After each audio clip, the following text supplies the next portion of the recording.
Pleasure to be here for 49ers Live tonight. We're on location here at we're here live at Fisherman's Wharf here in San Francisco. See the sky. It's the Star Ferris wheel here tonight as we're getting ready. We're less than 48 hours away. The 49ers begin to take on the defending Super Bowl champion Philadelphia Eagles at Lincoln Financial Field in Philadelphia. Niners begun the day at 3.5 point underdogs, and now it's Eagles are favored by 6 points for the spread here in San Francisco. Just left early hours ago to make that trip to Philadelphia. They just arrived, and according to multiple reports, some Eagle fans threw some eggs at the 49ers, one of the Niners team buses, and broke a window on one of the team's buses once they arrived, and uh, then there was supposed to be a 49ers rally at Firehouse 15 in Philadelphia. They had booked it way ahead of time, and then the people said, nope, can't do it. It was the Eagles bar, so I think it's another slap on the – well, so the 49ers getting ready for the Niners and Eagles. 1:30 is the kickoff time. That'll be on Fox Sports on Sunday. Let's take a look of here in the city, here in Fisherman's Wharf.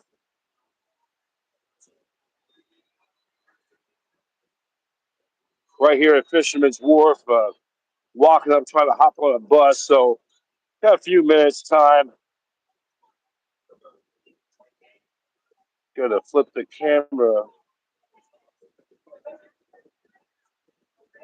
So,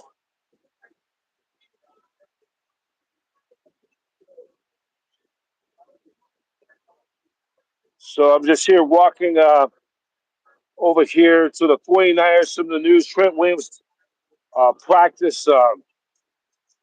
He now been listed, possibly doubtful. Well, I think him and Ricky Pearsall both listed as questionable for Sunday's game, and most likely they'll be up an absolute game time decision. And then we woke up at 8 and then we went downstairs. So then the 49, and then I don't have the full injury report, but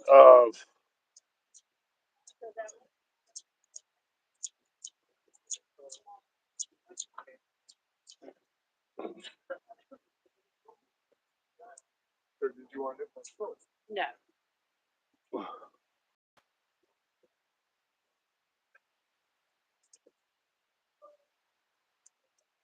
So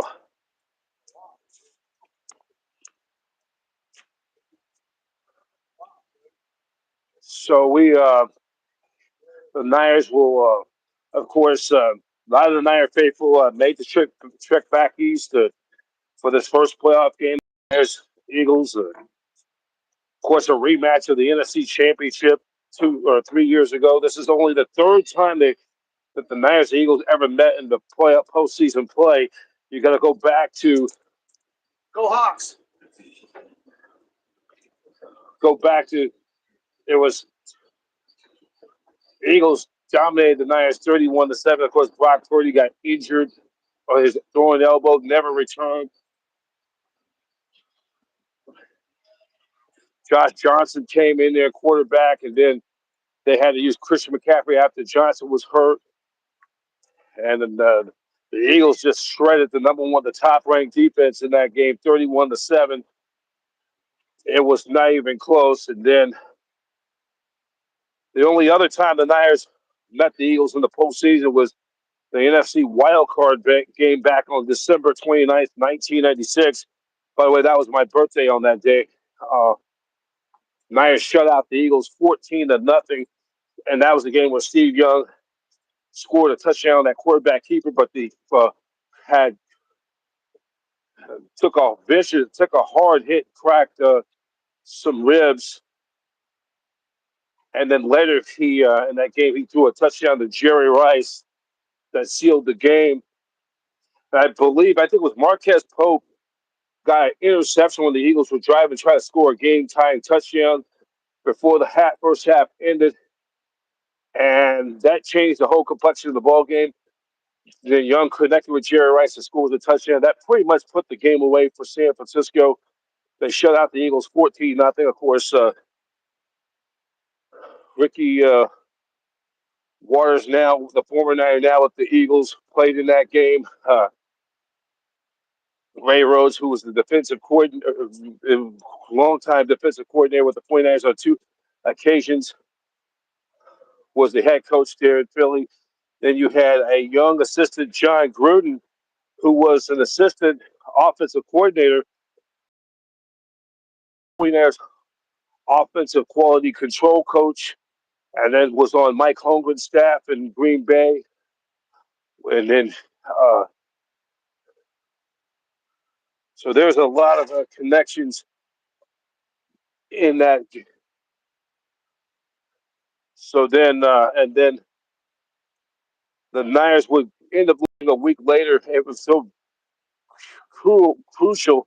A week later, the Niners would lose to the eventual Super Bowl champion Packers, 35-14. Steve Young was ineffective. The ribs was so hard when he got hit so hard. They had to wear a flak jacket and really couldn't go the rest of the game and in those brutal conditions. And then,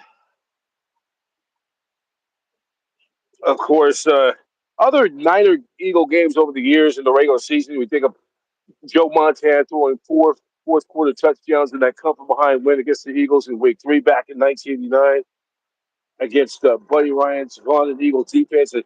A team on the rise with their young quarterback Randall Cunningham, and then excuse me, then and then you think of the Philadelphia Eagles beating the 49ers back in 1994. It was a 40-8 domination. The Eagles dominated that game, and many people felt that was the low point of the season for the 49ers when Steve Young got yanked from that game and snapped and went off on the sidelines. And many people felt that was the low point of the season for the 49ers in 94. The Niners were at 3-2. And I can remember after that game, people was on talk show radio getting ready like the firing squad. They wanted George Seifert fired, and then once they came out of it, they were able to rebound the next week to beat the Detroit Lions, which was the first of 10 straight wins. In fact, that game, in contrast, was sent two teams in opposite directions. The Niners were going to win 10. The Philadelphia Eagles, after that game, well, at the midway point, they were 7-2 at the midway point of the '94 season. Well, gotta fix my cap. They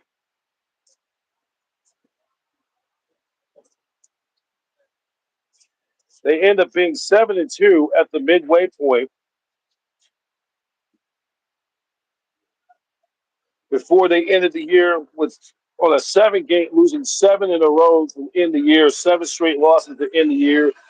Then the Eagles, Rich Kotite was fired. They end up bringing in Ray Rhodes as to take over the Eagles after the last Super Bowl season in '94. In fact, the Niners would rebound, would win 10 straight. They would not lose again until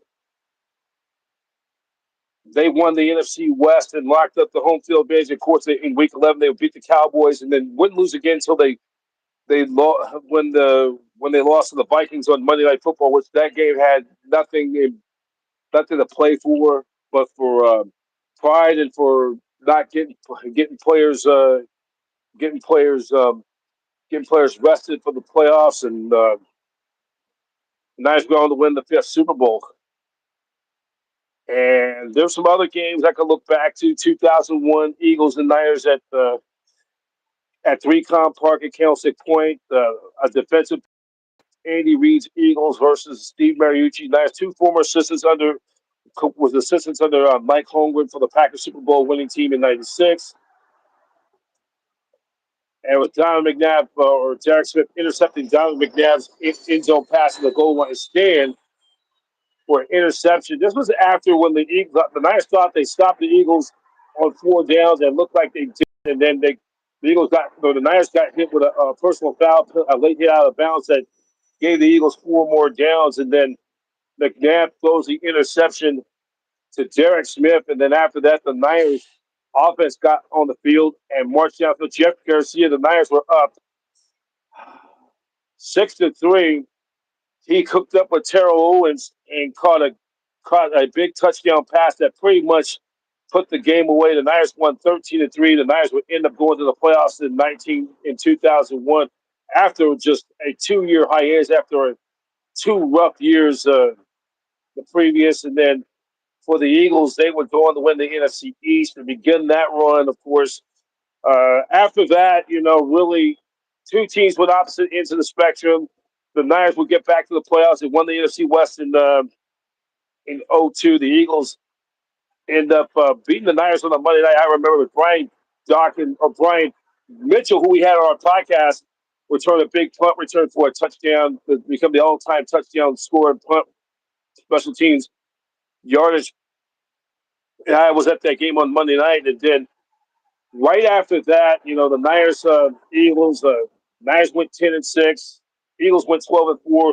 Niners end up coming back against the Giants in the playoffs, and then lose to the eventual Super Bowl champion Buccaneers in Tampa in the divisional round. They had put so much in that comeback miracle against the Giants at the stick.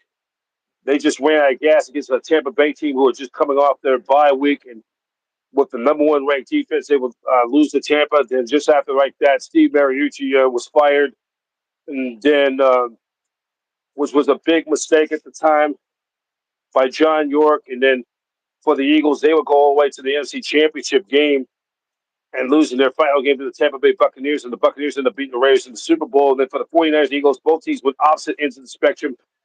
And then by 2004, the Niners were the worst team in football, 2-14. They would, while the Eagles now with Terrell Owens in Philadelphia were going to have the best record in the NFC and ran away with the NFC East and then lose to the Patriots in the Super Bowl. So, at the end, the Niners, and then the more recent, a while back, and then the two teams really the Niners really didn't contend for the rest of the decade of the 2000s, and then things started to turn things around. But then Jim Harbaugh, I'm about to get on my bus. Jim Harbaugh comes in 2011. And another favorite game I remember of that season was it was in that season was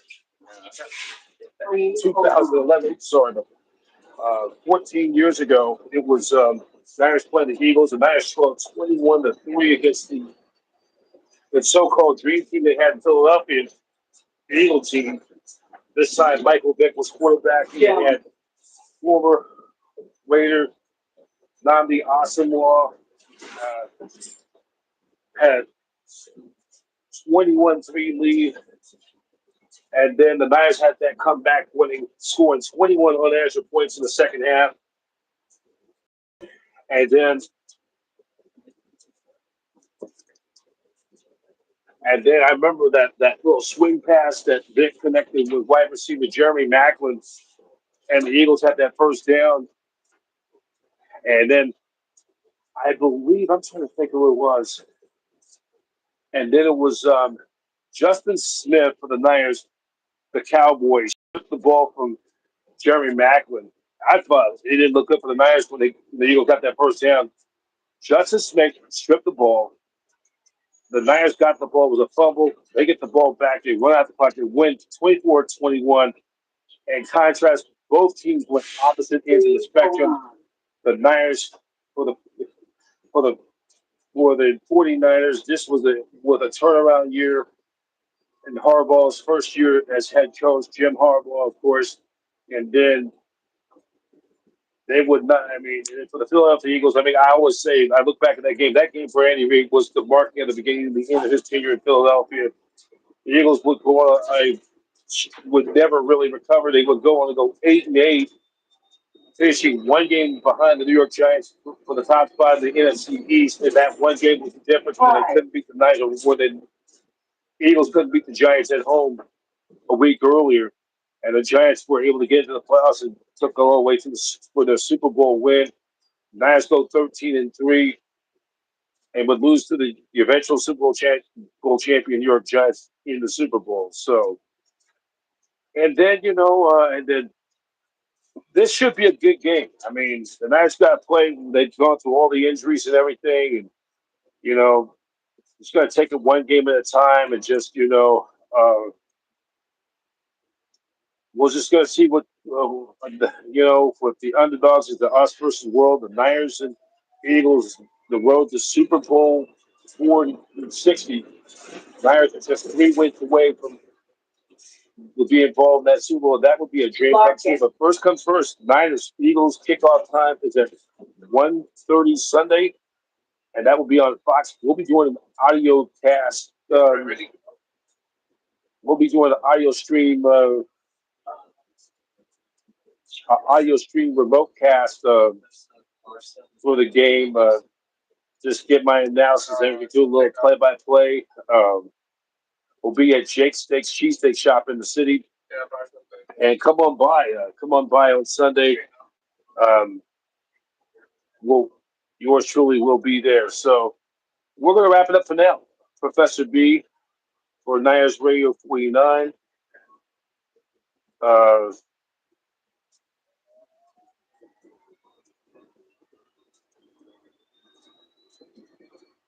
We're going to wrap it up here, and we wish to thank you all for watching 49ers Live tonight. I'm on location. We're going to wrap it up for now.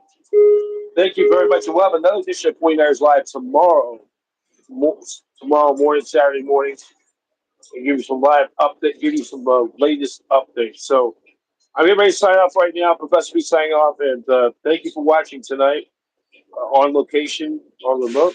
We're watching 49ers Live tonight. Yours truly on Niners Radio. We wish you all a very pleasant good night, everybody. Take care.